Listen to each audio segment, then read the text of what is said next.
Alright, birds, I don't know if anybody is interested in how this is hooked up, but basically it's an attempt to use this sequential switch, and it's getting its input, the shift, the clock, the thing that makes it advance from input 1 to input 2 to input 3 in a cycle, is coming from, and that's a green thing, okay, it's coming from the electric switch number 2, or the left one anyway. So that's what's making it cycle, and presumably you can see that this is flashing down here, and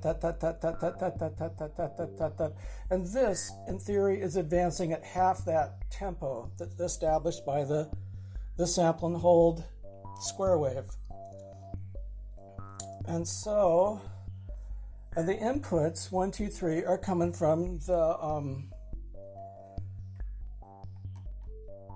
individual waveform outputs. The idea was that I would get a saw wave from one oscillator, and whatever this is, a sine wave from the next oscillator, and a triangle wave from the next oscillator. So they would cycle, kind of like wave switching, morphing, whatever you call that.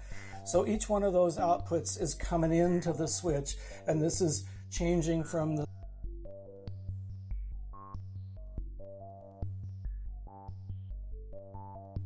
saw wave to the sine wave to the triangle wave, saw wave, triangle wave, da da da, like that over and over.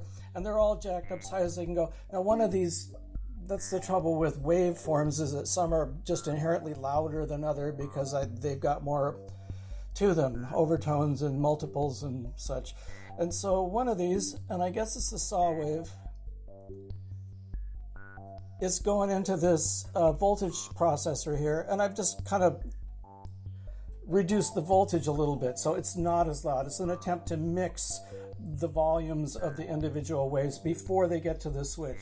And once they get to the switch, they come out to this multiple here, and then they get jacked in 1, 2, 3, and those are up all the way. So these only fire when each oscillator 1, 2, 3 only goes when these are going, and these interrupts here make sure that their regular established waveforms are not processing at all. It's just coming out of the switch, 1, 2, 3, 1, 2, 3, 1, 2, 3. So at that point, there's some other stuff just for variation. The trigger output here, and that's all white, and it ends up right here, is going into this keyboard CV, and this somehow gives it a little arpeggiated steppy thing going. And that can be made more obvious by bringing the resonance up and the initial frequency down. And then the output of this was just not loud enough for some reason. So, or no, sorry, yeah, the output, one side goes into the ring mod. Again, this is part of our panning thing, one side of the ring mod. And then the other side of the ring mod is coming from this right-hand electrical switch here. So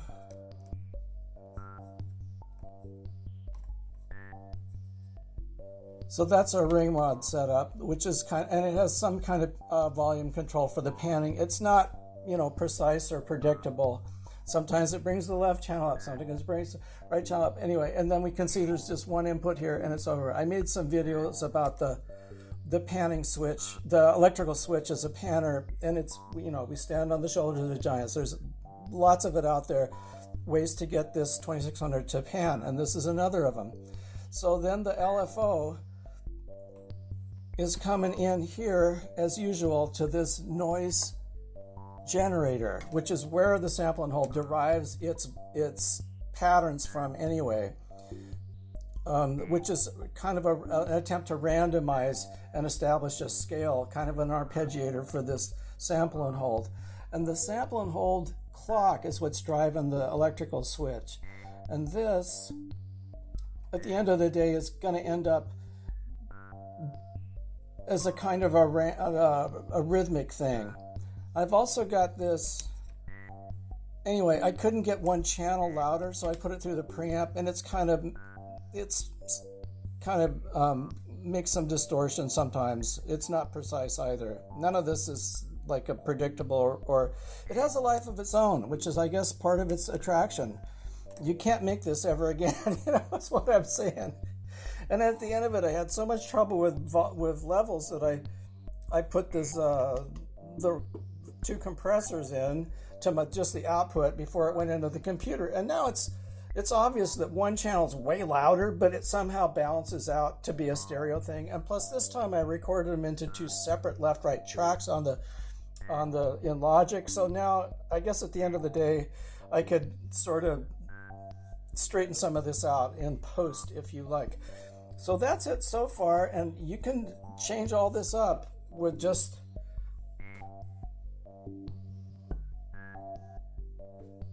without doing too much. Like this level will change it.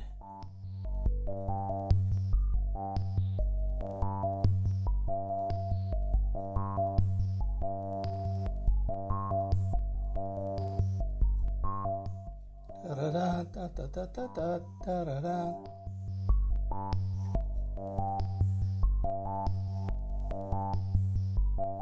Now we got some kind of random notes in there. It's like what do you call that? The predictability thing. All the software and the MPC all has this now. Probability. It's kind of its own random probability maker, and it's deriving that from this voltage that it samples out of here. It just fills this up and goes, oh, that's, I don't know what it is, half a volt or whatever, and then that uses that as kind of the output for this thing to get the random pitches. So I tried using the MIDI, and I couldn't get anything to happen. Usually you play the keyboard and something happens, good, bad, or indifferent, but in this case, nothing. I used the pitch out to try and run the CV. It got nothing. Really weird. Anyway.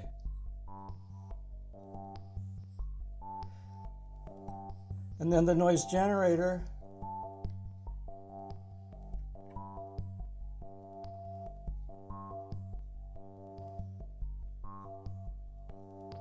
You can hear that's a way different rhythm. Da da da da da da da.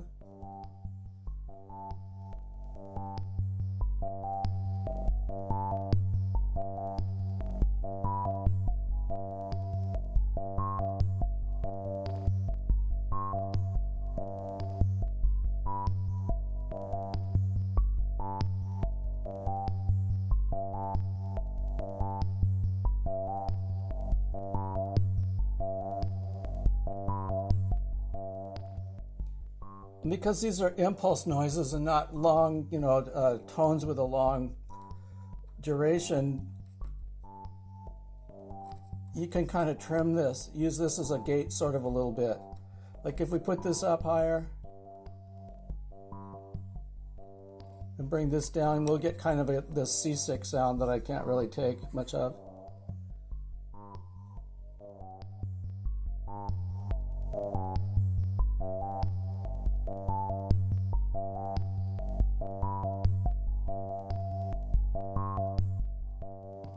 So now we can kind of gate that to change the rhythm, and also you can get a kind of a slide. It's like a little bit like the portamento or glissando or whatever this is called.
This kind of robot noise, and now there's enough signal to kind of tickle the